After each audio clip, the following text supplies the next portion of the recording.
Hi and welcome back to the 1 week to quit stop smoking challenge, day 3. Just a quick recap over yesterday. We covered cause and effect, and we also covered responsibility.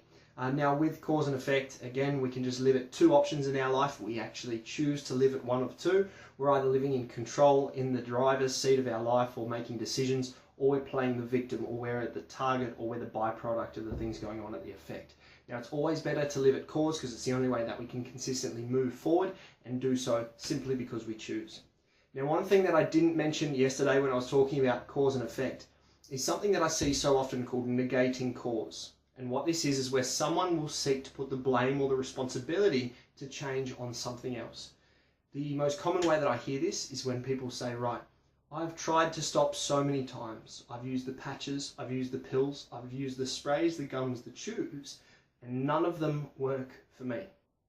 Now, if we listen to this just one more quick time, that none of them work for me, we're basically saying that we have nothing to do with the problem. We are waiting for something else to be the magic pill or the cure or something that's going to drastically change how we are or what we're doing. Now, as we spoke about on the first day, if nothing changes in our consciousness or our thinking, nothing will change at all.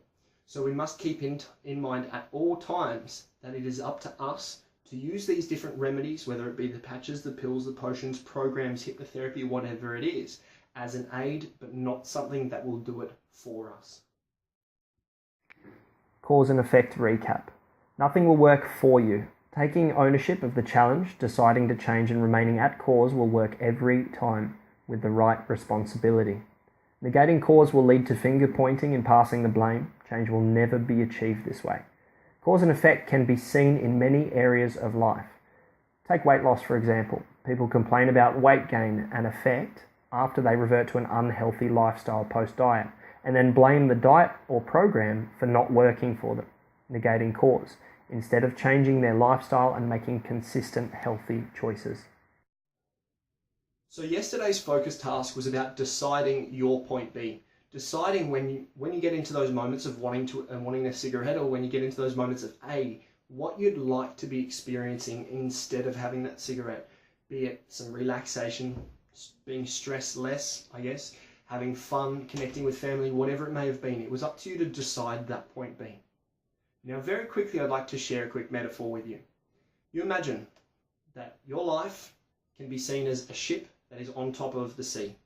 Now, are you waiting for things to crash into you, to push you into a certain direction, and are you happy with just ending up where the wind takes you?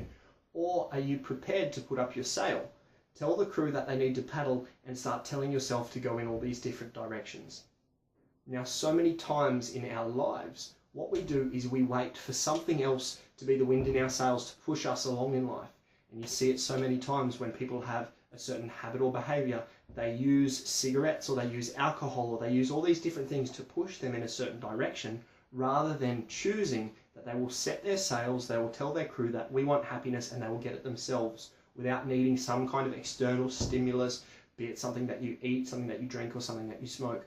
See, we can create these emotions in our head, and we do it all the time. And this video today will be what teaches you how to regain that ability to respond, so you can get yourself out of point A and into point B at any given time, literally at the drop of a hat. Changing your state. Now, your state represents your mental or physical presence at any given time. There are only 3 elements which, when changed, create new states. These are physiology, focus, and language. Let's look at boredom, for example. The physiology behind boredom is usually down, slumped, or lethargic. The focus is not on too much. Usually this ends up frustrated as someone starts looking for something to do. The internal language is almost non-existent, and that little inside voice is kind of shut off. Let's look at excited or proud. The physiology is up, standing tall, breathing deep. The focus is on something good, something present, something to be proud of, an achievement maybe, and the internal language is extremely positive. It's so easy to change your state when you know how. Now, behind me, what you'll see is a small diagram of state that represents our state, which you would have seen in the picture that I just put up. Now, state is represented by our physiology, our focus, and also our language. So just to give you a quick example of how true this is and how we can only be in one certain state at any given time, We can't be in two different physiologies. We cannot have two different breath patterns at the one time. It's either steady, it's either shallow, or it's going too fast. It's one or the other. With our focus, we can only be thinking about one certain thing at any given time. We may switch back between two, but at any given moment, we can only think about one certain thing. Our language is the last key to this, and our language is something which I'd like to talk about in a coming video. So when we start looking into it, our physiology, our focus, and our language determines what state we are in at any given time. Let's take a look at this. If you were to have either a child of yours or someone else's, and you were looking after them, let's say you were doing some babysitting, and all of a sudden that little child came out and started screaming and throwing a tantrum, and you didn't know what was going on, one of the first things I'm guessing you would have said to them would be, calm down, take a deep breath. What you're doing here is you're trying to change their state or help them change their state. And if you're already identifying the first item, which is physiology, you're getting them to change their physiology. You're saying, calm down, take a deep breath, starting to regulate their physiology, starting to regulate their breath. The second thing which you go on to do is tell me about it. What happened? How can we fix this? What else is going on? And what you would start to do, just naturally, this is our natural human instinct, is to change the focus of someone else who is in trouble or who is trying to change their state. What's going on? What's happening? You start asking questions, which starts changing their focus, which then in turn changes their internal language. So you can see you're literally helping someone else change their state. Now, isn't it funny? If a small kid or a child was running along, having a bit of a tantrum, and they needed to calm down or they needed to relax, or if they were bored and they wanted something to do, would you give them a cigarette and say, this will solve your problems?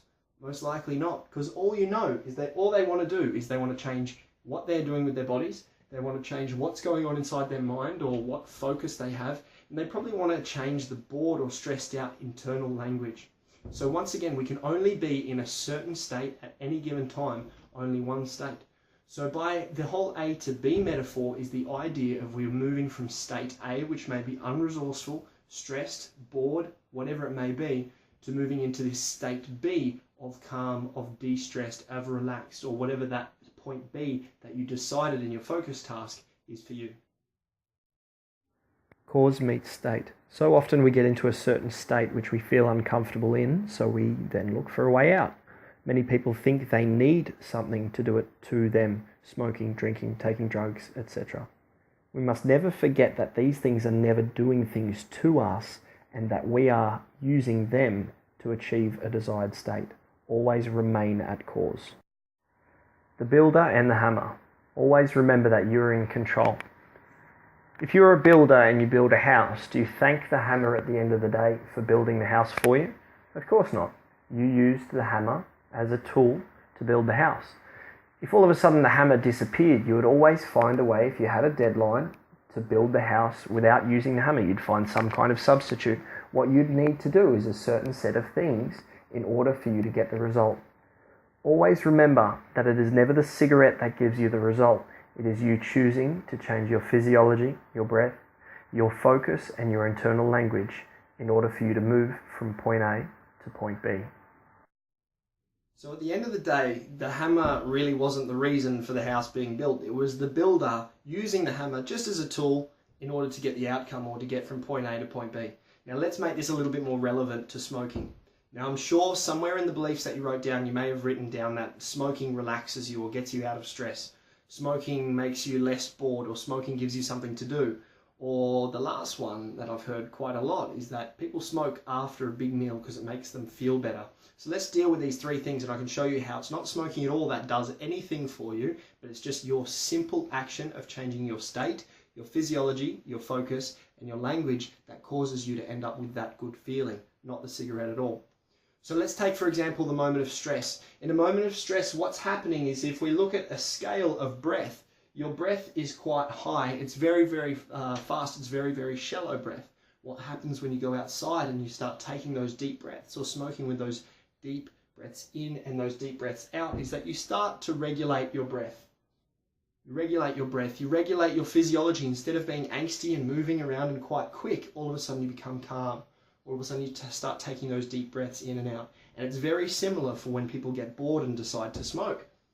They have a breath which is borderline not even existent. They may be sitting on the couch and just go, and think maybe I haven't even took a breath in the last 5 minutes or something like that. They choose to go outside and smoke. Once again, you're taking yourself from a low range of breath to a regulated or a medium range of breath, therefore changing your physiology.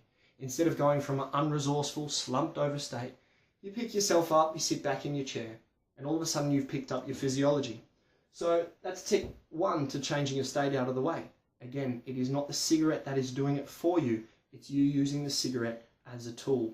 Now, in the future, when you decide to not be a smoker anymore, you'll still be able to regulate your breath, you'll still be able to change your physiology, you just won't have the cigarette. As for the focus, when we start looking at the focus side of things, when you go outside, when you disassociate from that unresourceful state, no longer are you thinking about nothing to do. You're out, your thoughts are focused on the next things to do, the rest of the day, or what there is to do. You literally force yourself, or you choose to start thinking again. It's not the cigarette that jogs your memory about all the things that you needed to do. Similarly, when we start looking into a moment of stress, all of a sudden you disassociate from that moment and you aren't feeling the physiology, you're feeling the focus of looking forward or moving forward to get over that problem or to get through it. If we look at the internal language, all of a sudden it's not so fast and not so erratic. All of a sudden we're not beating ourselves up anymore and we're taking that moment of peace. So we've literally just changed our whole state simply by going outside, taking those few deep breaths, changing our focus or thinking about something new or something different, and we've changed the internal language. Now here's the funny last one. A lot of people say that they have a cigarette after a large meal because it makes them feel better. Now after a large meal, when you're bloated and you're very, very full, often breath is very, very shallow and you start entering that food coma or that slump. Again, by taking yourself outside, by changing your physiology, by breathing deeper, you're actually helping the food to digest easily and effortlessly, and you get that good feeling. Once again, it's not the cigarette doing it for you. It's not the hammer that builds the house, but it's your choice to change your physiology, your focus, and your language. Now your focus task for tonight and tomorrow will be to next time you feel like having a cigarette, what I'd like you to do is just go outside and stand tall and breathe deep. Just almost listen to that as a mantra over and over in your head. Stand tall, breathe deep. Change your physiology. Change your breath patterns to a large or a deeper breath, inhaling and exhaling, almost just as you would when you used to smoke.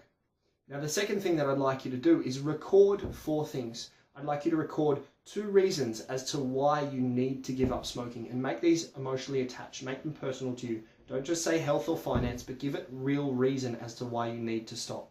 The second 2 things that I'd like you to write down is what you're going to be proud of as a non-smoker. Why becoming a non-smoker means so much to you and why you'll be proud of yourself after you've made this achievement. What this will do is start to change your focus. So in the future, at times you used to smoke, you can take yourself outside. Once again, stand tall, breathe deep. Start running those focus or those things or those reasons why you choose not to smoke anymore or why you've chosen to stop, and just notice what happens to your state. It goes from this state of needing a cigarette to a state of not even wanting one or moving forward or realizing that you don't need one. The best thing is that remember those beliefs that you wrote down at the start, your perceptions will start to change. Start looking back at those beliefs and realize that all of those may have been falling out of line with cause and effect. Rewrite them down if you need to. The cigarette doesn't make you de-stressed at all. It is just you taking those deeper breaths, changing your focus, and changing your language. It is so easy to change your state. All you need to do is decide to do it. A quick summary of day 3. We are in the driver's seat of our lives. Remain at cause. Don't be the ship that waits for something else to move it. Choose to put up your own sails, have a word with the crew, and create your own shifts. Choose to change your state, change your physiology, stand tall, breathe deep. Choose to focus on your outcomes and observe how this new state does not crave cigarettes. As for your focus tasks, practice this. Stand tall, breathe deep at times when you used to smoke, and record 2 reasons as to why you must stop smoking and 2 reasons that you will be proud that you've stopped smoking. Until tomorrow, thanks again for joining in with the 1 week to quit Stop Smoking Challenge.